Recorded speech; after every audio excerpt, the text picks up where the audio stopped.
ጀረሚ ሞንጋ የሚባለው የ16 ዓመት ተጫዋች ከሌስተር ሲቲ ለማስፈረም እያደረገ ያለው ድርድር ነው። እንዲያውም ትላንትና በወጡ የእንግሊዝ ብዙሃን መገናኛዎች ላይ እንዳየነው አርሰናል ይህንን ተጫዋች ለማስፈረም የመጀመሪያ ጥያቄውን አቅርቦ ሌስተር ሲቲ ጥያቄውን ውድቅ አድርጎታል።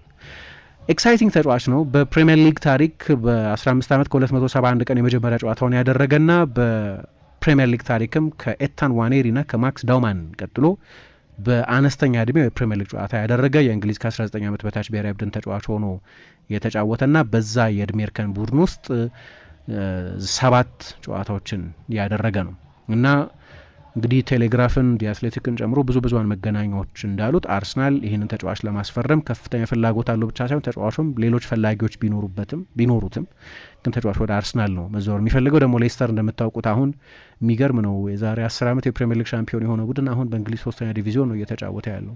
እንዲያውም የዛሬ 10 ዓመትም ባይሆን በቅርብ ዓመታት ለቻምፒየንስ ሊግ ቦታው ሲጫወት የነበረ በቅርብ ዓመታት ኤፍኤ ካፕ ያሸነፈ ቡድን አሁን ወደ ሊግ 1 ወይም ወደ እንግሊዝ 3ኛ ዲቪዚዮን ወርዷል እና በዛ ምክንያት ተጫዋች የመሸጥ ግዴታ አለባቸው ብቻ ሳይሆን የኤፍኤል ወይም የኢንግሊሽ ፉትቦል ሊግ የሚባለውን ከፕሪሚየር ሊግ በታች ያሉትን 3 ፕሮፌሽናል ሊጎች የሚቆጣጠረውን አካል ድሮ ፕሪሚየር ሊግ እዛ ውስጥ ነው የነበረው። ፕሪሚየር ሊግ ብሎ ብሬክአዌ ሊግ ከመሆኑ ራሱን የነጠለ ሊግ ከመሆኑ በፊት እንዲህ አይነት ማህበር ውስጥ ነው የነበረው ኤፍኤል የሚባለው ወይም የፉትቦል ሊግ ወይም ኦልድ ፈርስት ዲቪዥን ነው ይባላል እንደምታውቁት።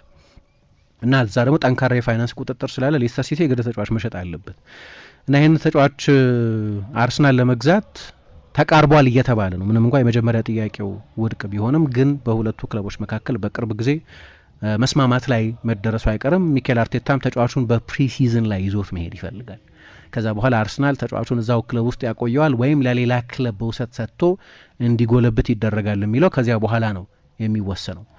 ግን ይሄ ተጫዋች የቀኝ ክንፍ ተጫዋች ነው። በጣም ፈጣን ነው። በአብዛኛው በግራ ክንፍ በኩል የሚጫወት ተጫዋች ነው እና በርካታ ክለቦች ገና ልጅ ከነበረበት ጊዜ ጀምሮ ብዙ ክለቦች ሲፈልጉት የቆየ ተጫዋች ነው። ከእድሜው በላይ ሲጫወት የቆየ ነው። ለምሳሌ 15 ዓመት ተጫዋች ሆኖ ለእንግሊዝ ከ21 ዓመት በታች ቡድን ሲጫወት የነበረው በመጠኑ ከማክስ ዳውማን ጋር የሚመሳሰል ፈጣን እድገት ያለው ተጫዋች ነው።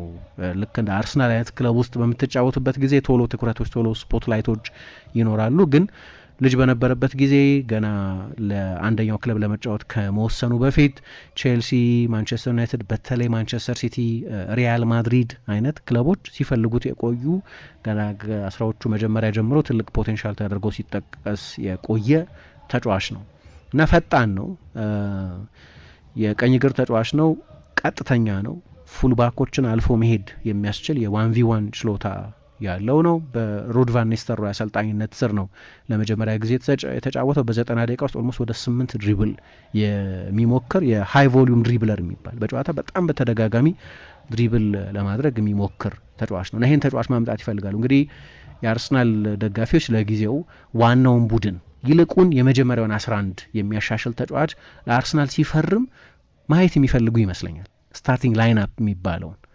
ምክንያቱም የቡድኑ ስብስብ በጣም ጥሩ ነው፣ በጥልቀትም በጥራትም።